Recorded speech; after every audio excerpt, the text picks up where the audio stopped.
안녕하세요.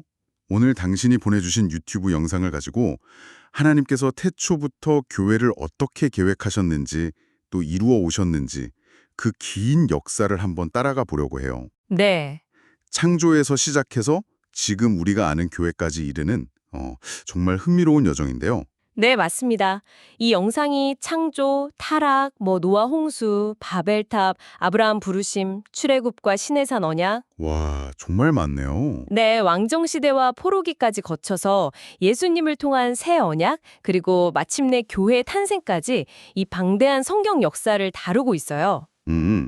여기서 중요한 건 하나님께서 이 긴 이야기 속에서 어떻게 당신의 계획을 신실하게 이루어 가시는지, 특히 그 남은 자들이라고 하죠. 아, 네네. 남은 자들. 이 사람들을 통해서 어떻게 역사를 이어가시는지 이게 중요한 줄기라고 할 수 있습니다. 아, 그 남은 자들이라는 개념이 흥미롭네요. 그러니까 하나님 편에 섰던 소수의 사람들, 이런 느낌일까요? 그렇죠. 비슷합니다.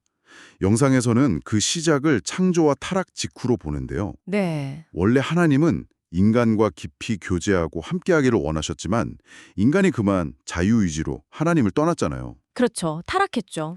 결국 홍수 심판이라는 큰 위기가 왔는데 여기서 중요한 점은 하나님께서 노아, 그러니까 그분의 뜻을 따르기로 한 사람, 그 남은 자를 통해 인류 역사를 다시 시작하셨다는 거예요. 아, 심판 속에서도요? 네, 인간이 실패해도 하나님의 계획은 계속된다.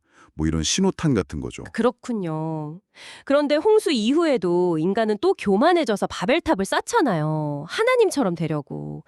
여기서 하나님의 반응이 좀 독특하던데요? 맞아요. 단순히 그냥 벌을 내리셨다기보다는 언어를 흩으신 것을 흩어진 사람들이 각자 자기 자리에서 다시 하나님을 찾고 그분의 음성을 들을 기회를 주신 거다. 이렇게 해석하는 거죠.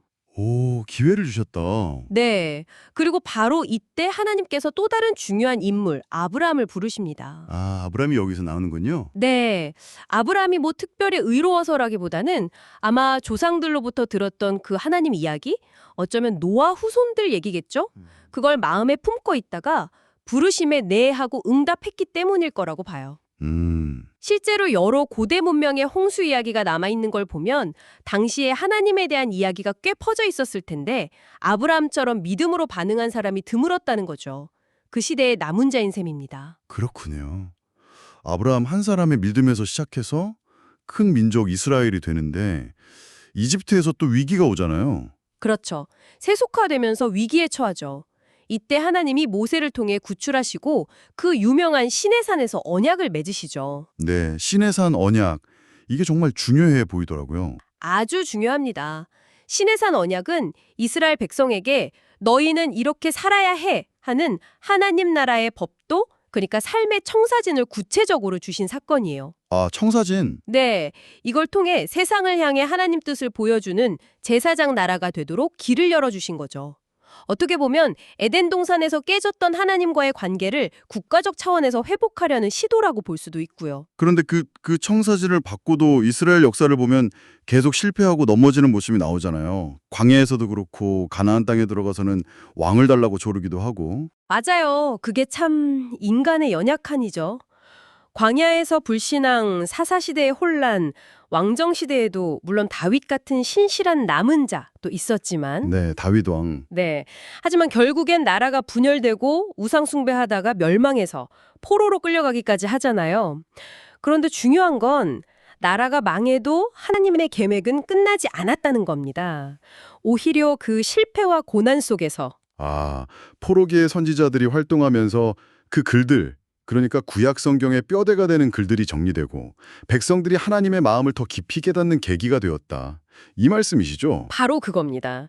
예, 절망 속에서 오히려 희망의 메시지가 기록되고 돌아올 길이 열리는 거죠. 페르시아 시대의 일부가 돌아오긴 하지만 시간이 또 흐르면서 다시 형식적인 율법주의에 빠지고 하나님께 좀 적대적인 태도를 보이기도 하고요. 네. 그러면서 약 400년간의 침묵기처럼 보이는 시간이 흘러갑니다. 그 긴 침묵 끝에 드디어 세례 요한이 등장하고 예수님이 오시는 거군요. 이게 바로 그 새 언약의 시작인 거죠? 네, 결정적인 순간이죠. 이전처럼 선지자를 보내는 방식이 아니라 하나님 당신께서 직접 인간의 모습으로 오셔서 이 깨어진 관계를 근본적으로 회복하시는 겁니다. 와, 하나님께서 직접. 네, 예레미야 선지자가 예언했던 것처럼 돌판이 아니라 사람들 마음에 하나님의 법, 그분의 사랑과 뜻을 새겨주시는 새로운 관계의 약속, 그것이 바로 예수 그리스도를 통해 성취된 새 언약이라는 거죠. 와, 그러니까 예수님의 십자가와 부활, 그리고 성령 강림 사건을 통해서 이제는 혈통이나 민족이 아니라 누구든지 예수를 믿으면 하나님의 자녀가 되고 그렇죠. 그 마음에 하나님의 법이 새겨진 새로운 공동체, 즉 교회가 탄생했다는 거네요. 이게 바로 이 시대의 남은 자들이군요. 성령 안에서 하나 된 사람들, 그 믿는 사람들의 모임이죠. 유대인이든 이방인이든 차별 없이 하나님의 말씀을 믿고 그 뜻대로 살아가려는 사람들, 바로 이들이 하나님 나라를 이루어가는 오늘날의 남은 자들인 겁니다. 아, 정말 방대한 역사를 숨가쁘게 따라온 것 같아요. 결국 창조 때부터 시작된 그 하나님의 큰 그림이 오늘 당신 그리고 이 시대를 살아가는 우리 성도들에게까지 연결된다는 말씀이시네요. 맞습니다. 이 긴 이야기의 핵심은 뭐냐면 바로 우리가 그 남은 자로서의 정체성을 가지고 있다는 거예요. 단순히 그냥 개인적인 복을 비는 존재를 넘어서서 네. 하나님의 법도를 따라 살아가면서 세상 속에서 빛과 소금처럼 구별된 모습으로 살아계신 하나님을 우리의 삶으로 보여주는 사람들. 이게 바로 하나님 나라 백성의 모습이라는 거죠. 그렇군요. 그렇다면 오늘 이 긴 역사의 흐름 속에서 나는 지금 어떤 모습의 남원자로 살아가고 있는지 한번 깊이 돌아보면 좋겠네요. 이것이 오늘 당신에게 던지는 질문이 되겠습니다.